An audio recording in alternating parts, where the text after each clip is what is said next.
السلام عليكم ورحمة الله وبركاته. الحمد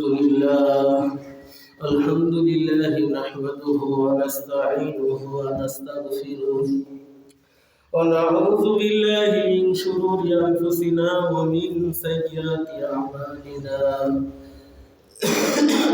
من يهد الله فلا مضل له ومن يضلله فلا هادي له، ونشهد أن لا إله إلا الله وحده لا شريك له، وأشهد أن سيدنا وسندنا ومولانا محمدا عبده ورسوله الذي أرسله بالحق بشيرا ونذيرا وداعيا إلى الله بإذنه وسراجا منيرا. فقد قال الله تعالى في كلامه المجيد والفرقانه الحميد: أعوذ بالله من الشيطان الرجيم. بسم الله الرحمن الرحيم. اتبعوا من لا يسألكم أجرا وهم مهتدون. وقال النبي صلى الله عليه وسلم: أبلغكم شاهد الغائب، أو كما قال النبي عليه الصلاة والسلام. وقال الشاعر: दिन की सूरज डूब रही है हम लोगों के सामने, तो जहाँ शुरू में क्या जवाब दे मुस्तफा की सामने। আসতে পথে আধার নেমে, তাই বলে কি রুটি থেমে, বারে বারে জ্বালবি বাতি, হয়তো বাতি জ্বলবে না, তাই বলে তো ফিরুর মতো বসে থাকিয়ে চলবে না। আল্লাহ তাআলার দরবারে লাখ লাখ শুকরিয়া যে আল্লাহ পাক রব্বুল আলামিন আমাদেরকে জুমাদা সানি মাসে 3 নম্বর জুমায় যে আল্লাহ পাক রব্বুল আলামিন আমাদেরকে হাজির করলেন, উপস্থিত করলেন। ও আল্লাহ শুকরিয়া আদায় করি সকলে আলহামদুলিল্লাহ। আলহামদুলিল্লাহ।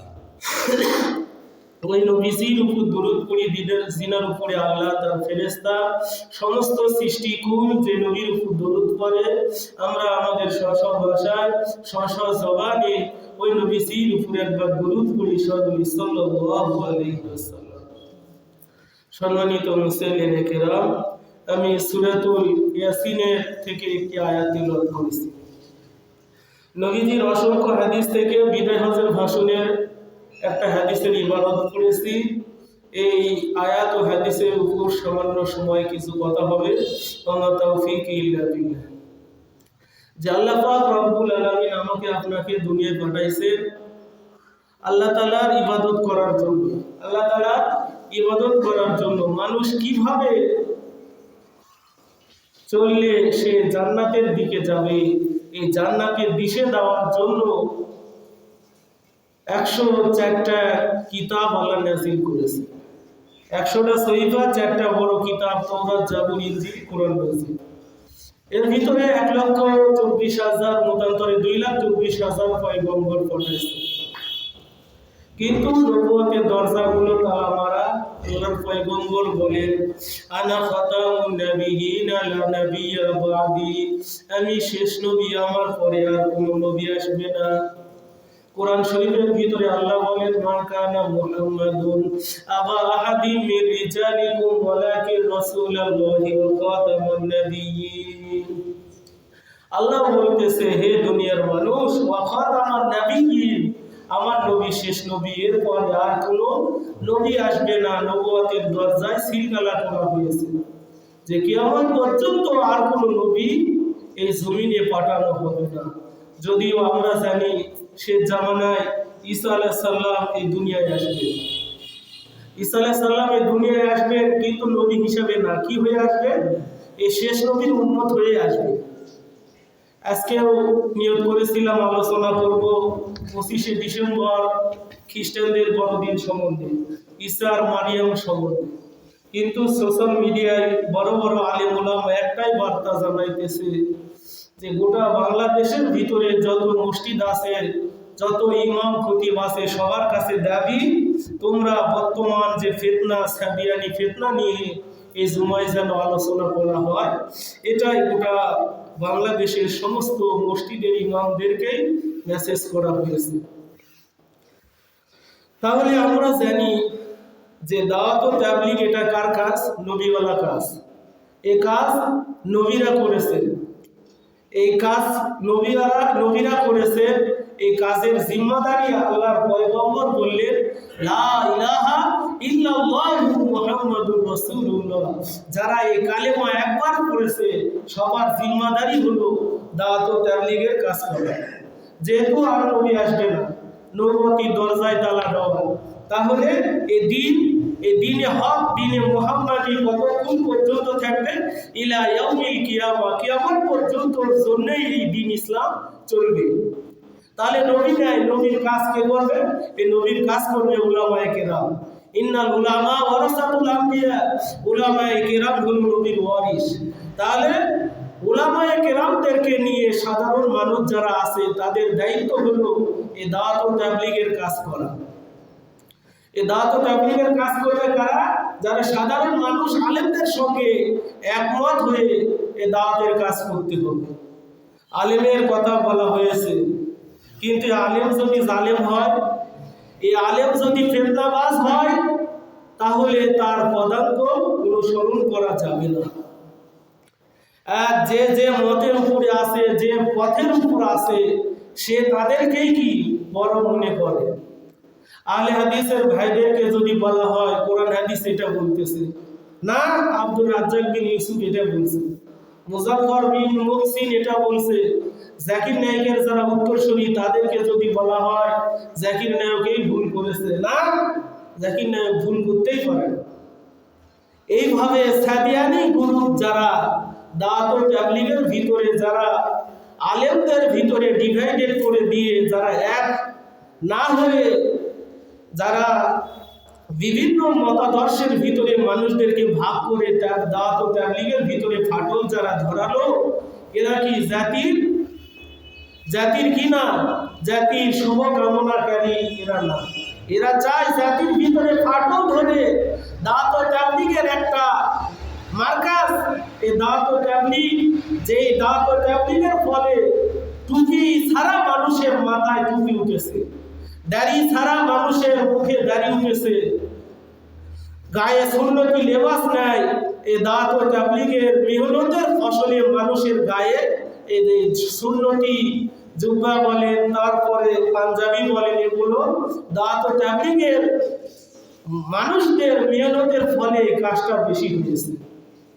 কিন্তু আজ এই দাওয়াত ও তাবলীগের ভিতরে শুধু গ্রুপিং, যে আমি বড় লিডার, আমাকে যদি কেউ লিডার না মানে তাহলে সবাই কি গুমরা। এই একটা বক্তব্য দিয়ে সোশ্যাল মিডিয়ায় ভাইরাল হয়ে গেলেন, তার নাম কি? মাওলানা সাদ কান্দলবি।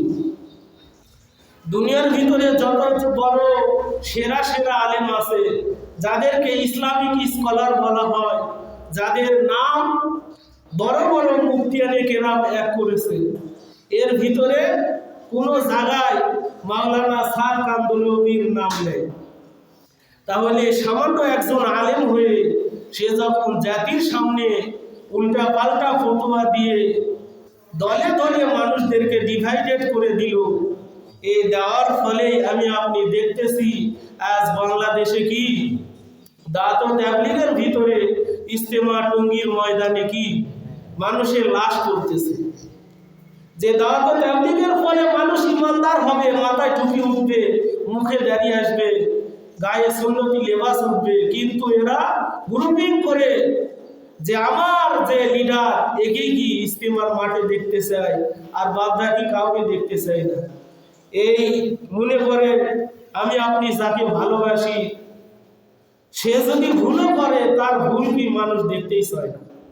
মনে করলেন আমি আপনাদের মসজিদের ইমাম এবং কি খতিব, আমি যদি উল্টাপাল্টা বক্তব্য ঝাড়ি, এখানে দু একটা মানুষ এখানে যারা আছে অবশ্যই কি কোরআন পড়ে, হাদিস পড়ে, যদি আমি উল্টাপাল্টা বক্তব্য দিয়ে এরকম মোবাইলে ভিডিও করে নেটে পাঠায় দিলাম।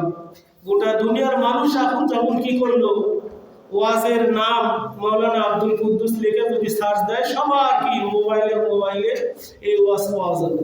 তারপরে আমার ইউটিউবে চ্যানেলের নাম নন্দলারি মিডিয়া আক্তারে নওগাঁ, খালি লিখে সার্চ দিলেই কি পাওয়া যাবে।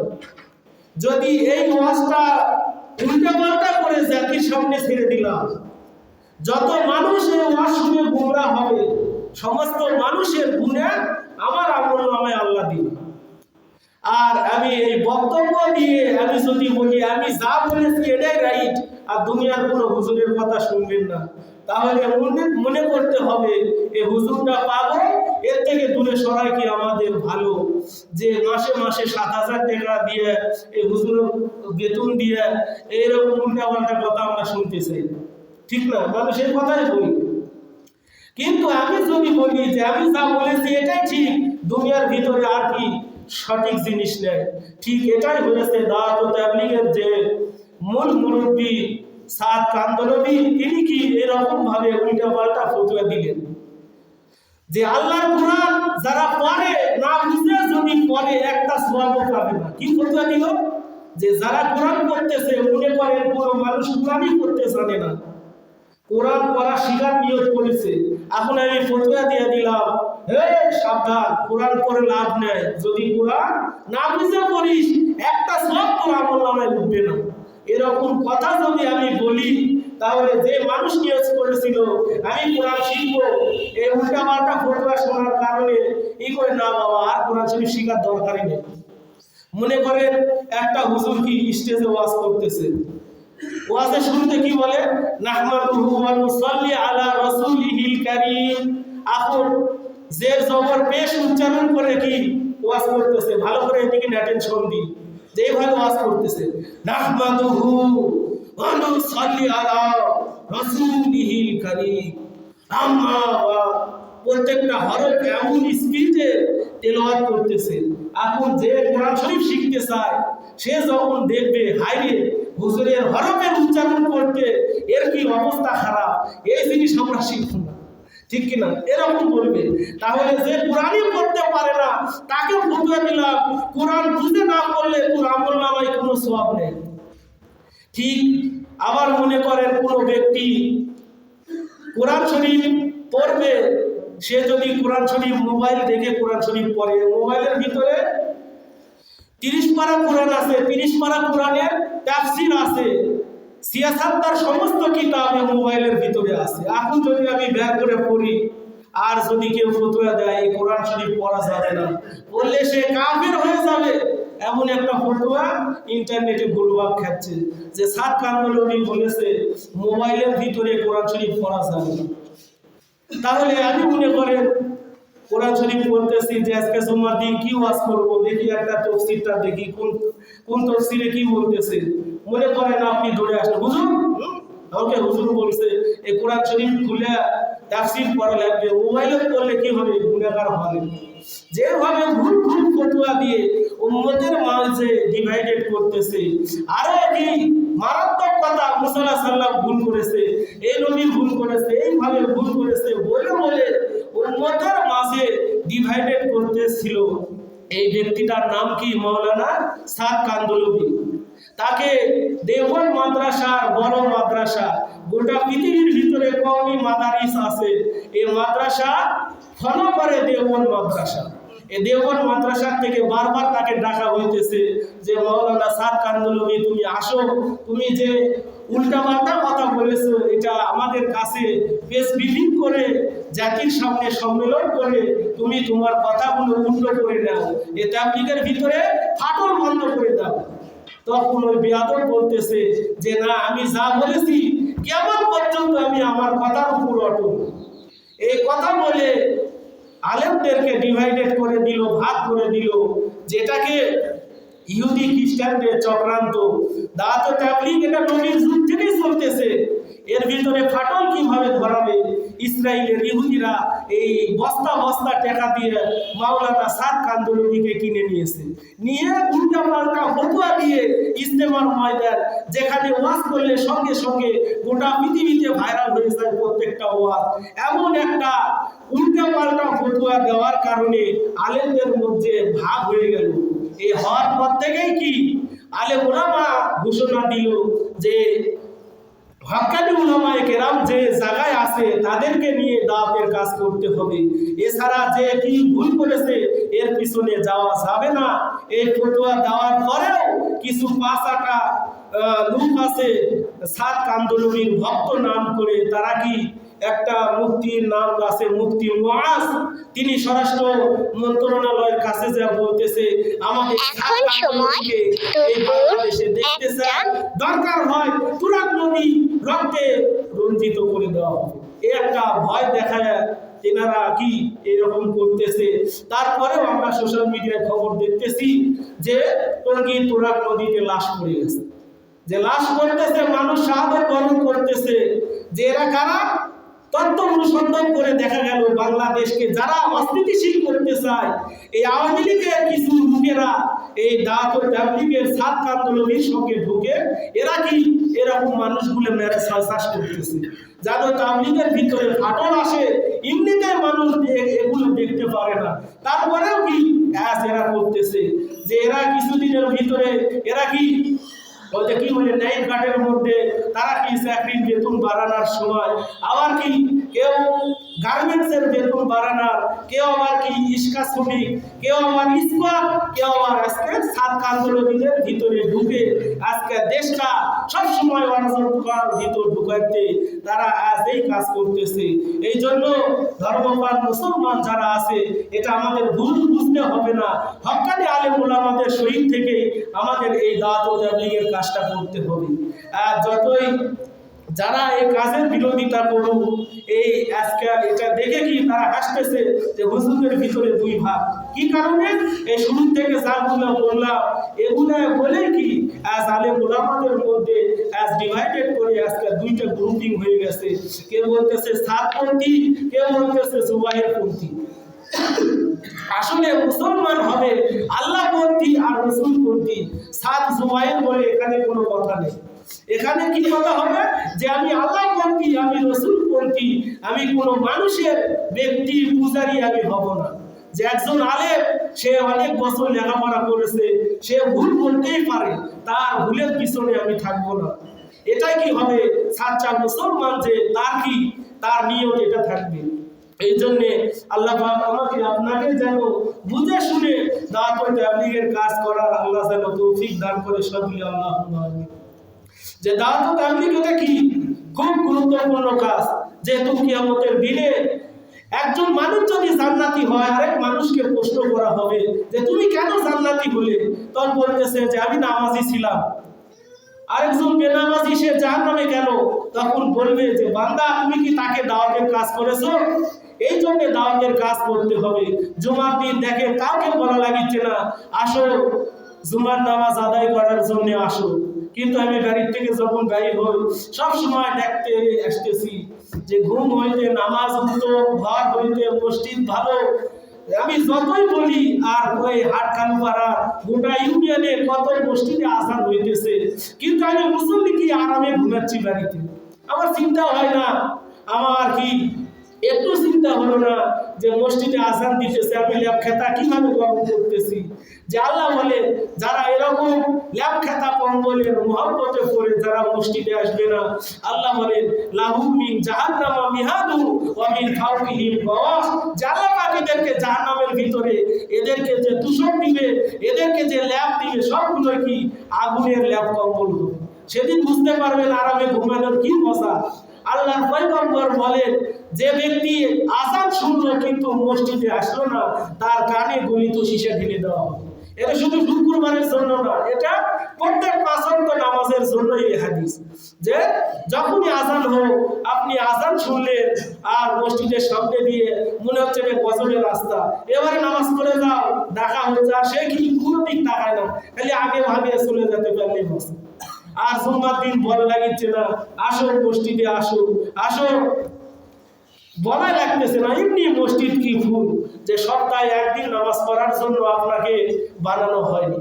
আপনি মুসলমান, আপনাকে কতদিন নামাজ পড়তে হবে, কতদিন আল্লাহর ইবাদত করতে হবে? আল্লাহ বলেন ওয়াবুদ রাব্বাকা হাত্তা ইয়াতিয়াকাল ইয়াকিন, যতক্ষণ না তুমি কি খাটিয়ায় উঠো অথবা মৃত্যু তোমার না আসে, এই সময় পর্যন্ত কন্টিনিউ রেগুলার তোমাকে আল্লাহর কুদরতি পায়ে সেজদা দিতে হবে। শুধু জুমার দিন একদিন এসে নামাজ পড়লেন আর মনে করলেন যে সারা সপ্তাহ গুনাহ কি আমি ধুয়ে মুছে পাক করে নিলাম।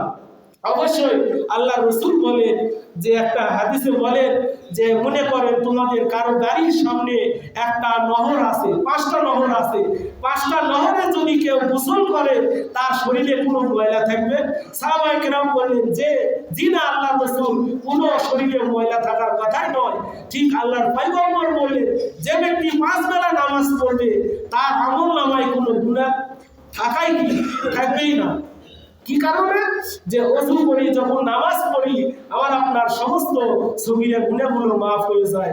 কিন্তু যদি আল্লাহর কাছে তওবা করি কায়মুল বাক্যে, আল্লাহ আমাকে আপনি মাফ করে দেন, আল্লাহ বলেন বান্দার চোখের পানি নাকে ডুবায় আসলেই আমি আল্লাহ কি আর সহ্য করতে পারি না, আমার রহমতের জরিয়ায় জোশ মেরে যায়, আমি আমার বান্দা বান্দিকে সগীরা কবিরা সমস্ত গুনাহ মাফ করে তাকে মসজিদ থেকে বাড়িতে পাঠায় দিই। সবাই সুবহানাল্লাহ।